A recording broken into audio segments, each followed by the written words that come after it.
Okay, welcome to Kettle Pond Native Plant Garden. Here we are at 50 Bend Road in Charlestown, Rhode Island. And this is what you would see as you enter. You see the beautiful sculpture. But this is what we have is some beautiful plants here, some purple dome asters, some butterfly milkweed that's going to be blooming in probably about a week or so, some hyssop leaf thoroughwort, some monarda or bee balm, and some tall New England asters, and then some beautiful junipers in the background. But before we go any further, a native plant garden, and why do we have this? This was part of a grant that was awarded to Janice Nepczynski and Charlie Vandemore and Carrie Schwab. And the purpose of the garden is to explain and to help propagate biodiversity of Rhode Island native plants. And a native plant is something of what we call pre-European. So these plants existed prior to European influence. Europeans brought in a lot of plants that are sometimes invasive. They outcompete our native plants. Native plants support a lot of the different insects and animals in a community. So it's to reinforce that biodiversity, hopefully in your own gardens, and you start to bring in some native plants in your own landscape. Let's go to the back of this entrance plot, and you'll find some other interesting plants. This is New York ironweed. This bush or shrub is smooth arrowwood. It's called arrowwood because the indigenous folks used it literally for arrows, because a lot of the stems are straight and strong, and they were harden the wood over a fire. So, and it was actually used for arrows for game and so forth. You'll notice that this interesting alternation of purple lovegrass, which will be beautiful in the fall, and then we have this heavily seeded greeny rush. So what we try to do in our garden is to bring texture. So it's not only just pretty flowers, it's also texture, and you can see a nice dark green, etc. And we hope to have something blooming all the time. So here behind us is some wreath goldenrod. Most of the goldenrods come out later in the late summer or early fall. Here we have some switchgrass right here. Switchgrass were also used by the indigenous folks. They used some of the leaves to line their moccasins, and they used some of the stems and so forth for braiding. Over here, we have some broadleaf mountain mint, and it's very aromatic. And one of the things about the mountain mint, you can use it for tea, etc. It has some medicinal purposes also. This is another mint. It's called narrow-leaved mountain mint. And over here we have a grass called Indian grass, which will grow a little taller, and it has beautiful seeds later in the summer.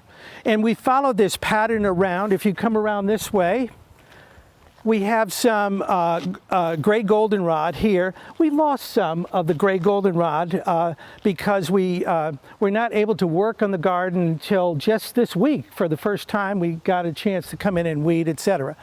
Behind us is some beautiful butterfly milkweed for the people that like the Latin name, Asclepias tuberosa. Also some purple dome asters, and then behind that, wintergreen, and then as you can see, the other smooth arrowwood. And just behind that, let me get up here, you'll see another plant called Scotch lovage right here.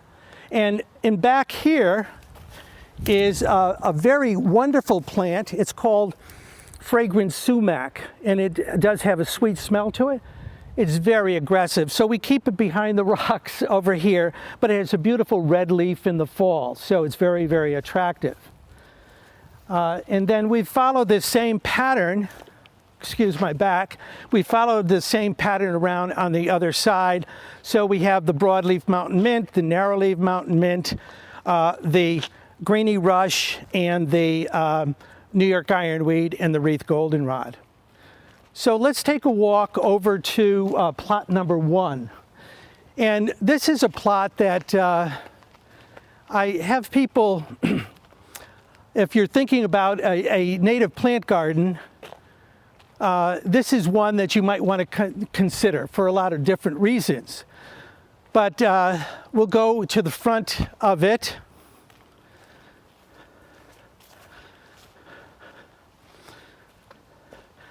Now you'll notice that it's just not flat surface. So we brought in, by the way, all of this soil was brought in because we're sitting on a septic area for the center. So this is something that you could do in your own yard. We laid down 6 layers of newspaper. You can use newspaper now because it's soy ink, and it will be an absolute weed suppressant. Bring in some soil, and notice that it's textured. It's just not flat. So this gives you the ability to tier your plants. So you notice that we have smaller plants. Here we have some eastern blue-eyed grass, which is kind of gone by, but it's a beautiful little blue flower, followed by the butterfly milkweed, then the hyssop leaf thoroughwort, and then we have some little blue stem grass, tall mountain mint or broadleaf mountain mint, and then we have some other grasses in the back, Indian grass and some tall blue stem. This is going to be a blaze, and then hopefully we can input some of the pictures. So if you can envision beautiful layers of orange, white, just very, very stunning in contrast. Over here to our left in plot 2, we have a very interesting plant that's about to bloom. It's called purple-headed sneezeweed. And it kind of has a brown purpley cone, and it's wonderful. The sweat bees, little bees, love it, and they called it purple-headed sneezeweed because the colonizer, or the colonist, used it, dried up the powder, and used it as a snuff. But you'll notice that we have something blooming here. This is called pale spiked lobelia. So you can imagine we have this beautiful blue, eastern blue-eyed grass. We have the pale spiked lobelia now. And then behind that is some tall bush clover that will bloom a little bit later in the summer. Some more little blue stem grass. You notice our bird bath. We try to make it very natural. And the bird bath is not only good for birds, but we have a lot of pollinators that come here. Wasps, bumblebees, a lot of different insects. They need the water as much as the birds do, okay? If you turn around this way, this is some existing plants. This is called winter berry. And you'll see it's just starting to flower. In about 2 weeks, this will be abuzz with bees, bumblebees, honeybees, wasps. Everything will really be enjoying and taking the nectar and the pollen. Remember that for pollinators, it's not only the nectar. A lot of people think, oh wow, it's just the nectar. The pollen, or the protein, is just as important as the nectar. So different insects go for different things on a plant. If you look underneath this winter berry, you'll notice some ferns. So we have some hay-scented ferns, and then we have a different fern over here with a different leaf that's called sensitive fern or bead fern.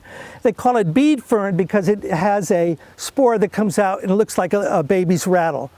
Over here, I don't know if you can notice, but it's been nibbled quite a bit. We have a doe and her fawn that have been grazing on our garden.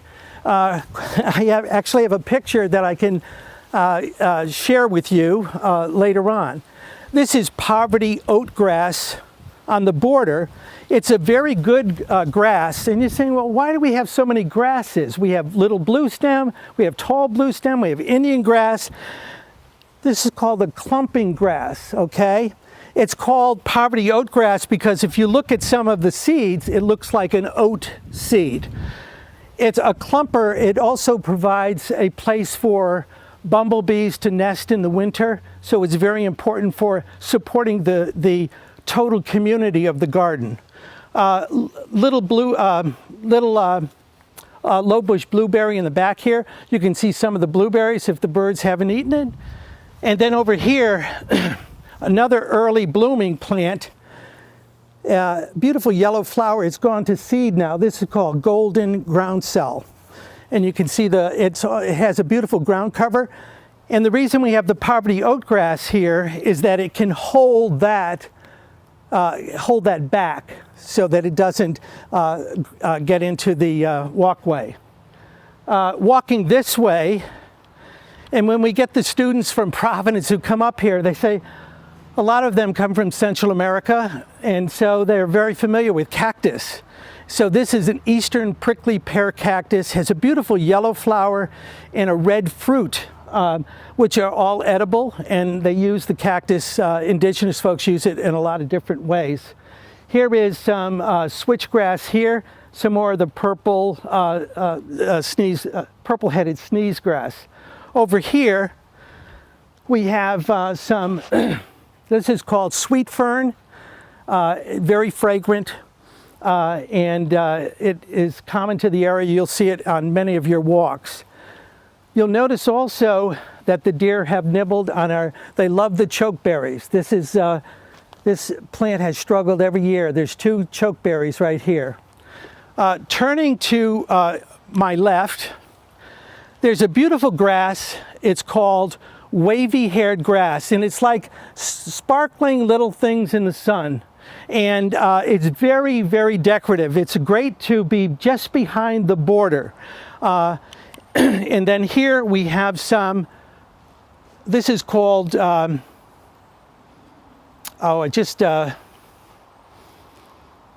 going to come to me in a second. It is called, I'm going to come back to it, I'm sorry. The tall white plant here, or white flower, is called tall meadow rue. Just a beautiful plant.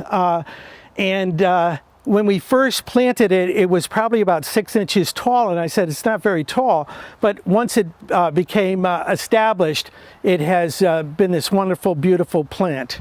The deer like it also. Another plant that's always interesting to some of the younger students is licorice-scented goldenrod, Solidago odora.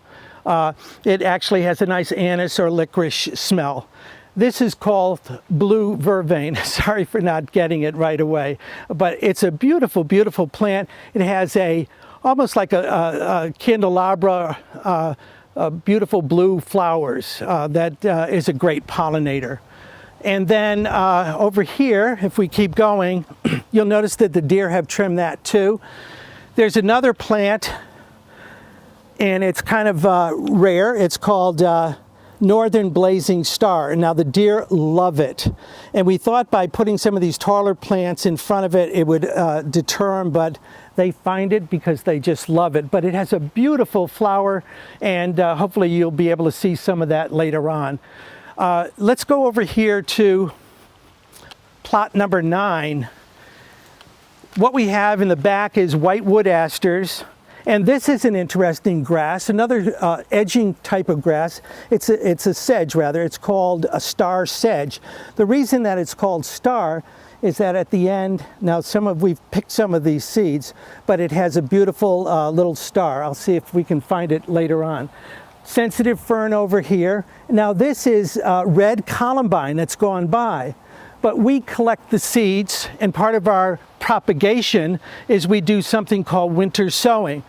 Collect the seeds, and then later in the fall, November, we plant those seeds, and then let the rain and snow and freezing, thawing and everything, and then we get little plants in the spring, and then we repot those, and then we incorporate those back into the garden or sell them.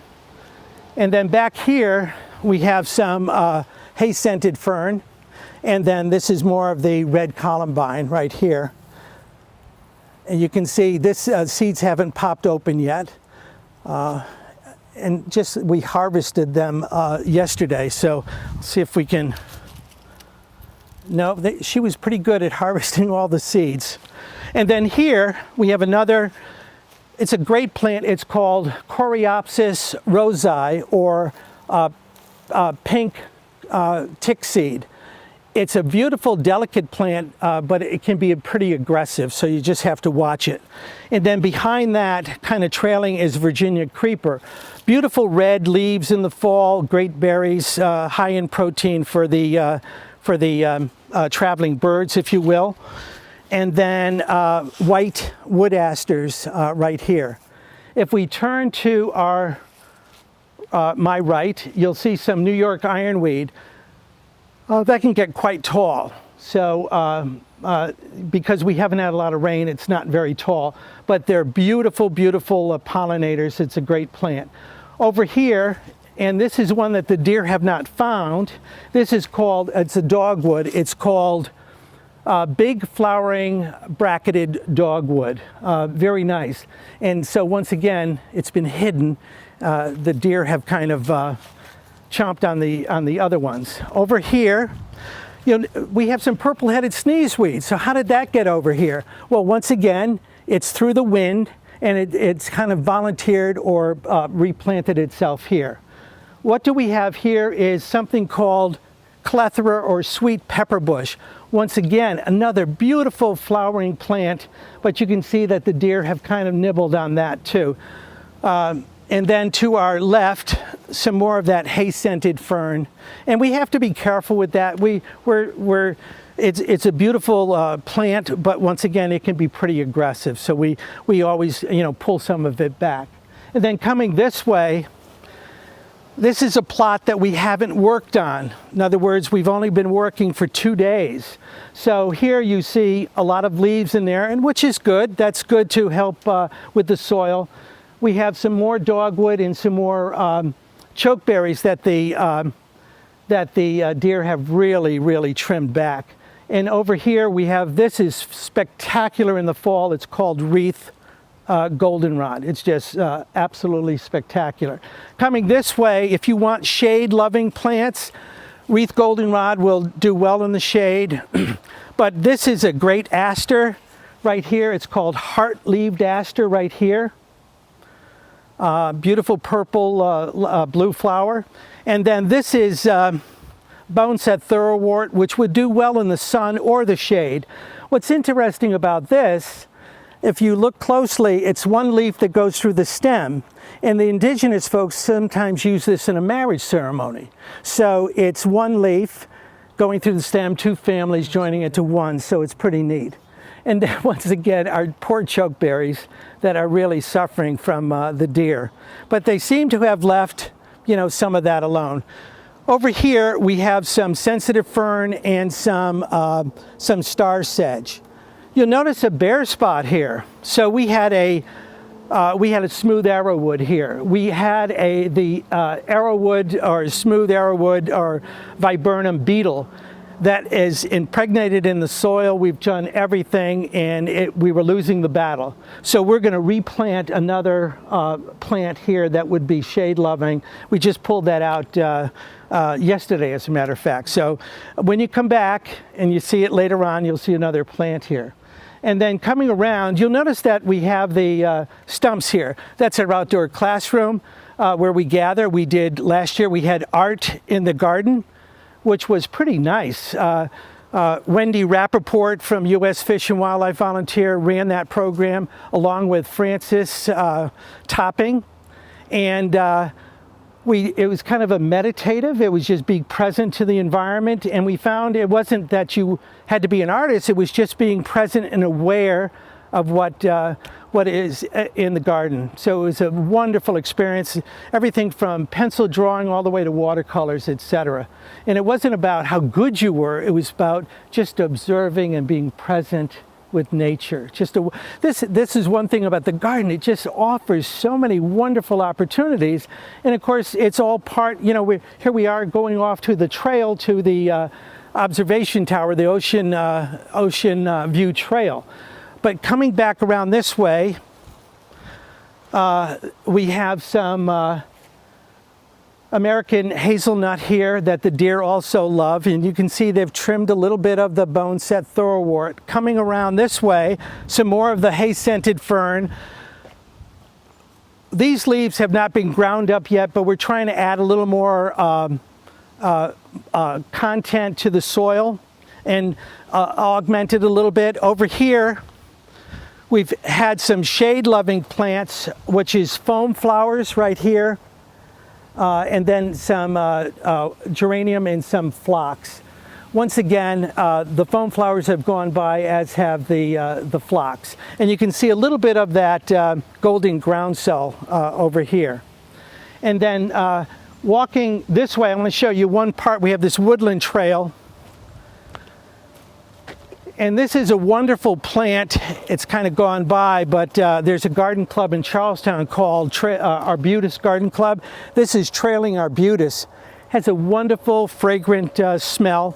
And what we try to do here in terms of the education is show people what native plants are. So when they're walking in their, whether they're walking in one of the refuges or one of the state parks, they'll say, oh, I've seen that.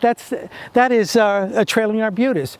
If you walk 50 feet down the path, or less than that, there is in nature that trailing arbutus. So if we go, let's just take a quick, this is mostly, this low shrub here is, I'll think of it. This is wild strawberry right here. And then some more of the fern. We have a beautiful a beautiful mountain laurel coming up here. Some beautiful mosses. And then we put these wooden slabs here to give it a little more direction and so forth. We have some coming this way. We have some inkberry. We have some mountain laurel.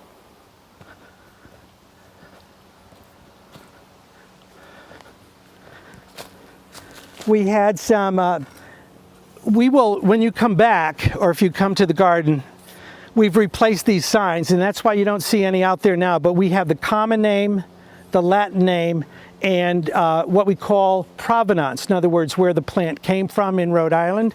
And this is, we had some sessile leave the bellwort, but the deer like that also. If we come this way, we have, you'll see some sassafras little seedlings over here. And then over here, we had one spot where we had a we had a lady slipper right here. This is the remnants of it, but the deer got that too. But we did get a beautiful picture of it, and I do have that in my slideshow. And then going this way,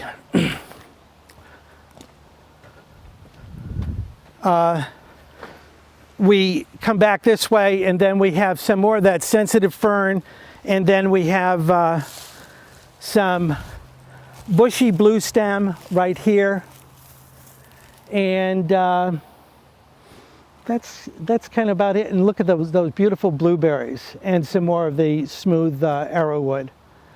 But there's a lot to see here, and so I guess more of it is to invite you to come back. And we have beautiful handouts. If you let us know you're coming, or we'll try to get at least a box where we can have these handouts. We have like a guided tour. So we have like 31 plants. We'll have markers for you so that you can go and say, oh yeah, this is the sweet fern, or this is the broadleaf mountain mint, or this is the switchgrass, or the little blue stem, or whatever. And usually it talks about some indigenous uses, some medicinal uses, or just, when it flowers, etc. So come back. It's a beautiful place to be. Take care. Thank you so much.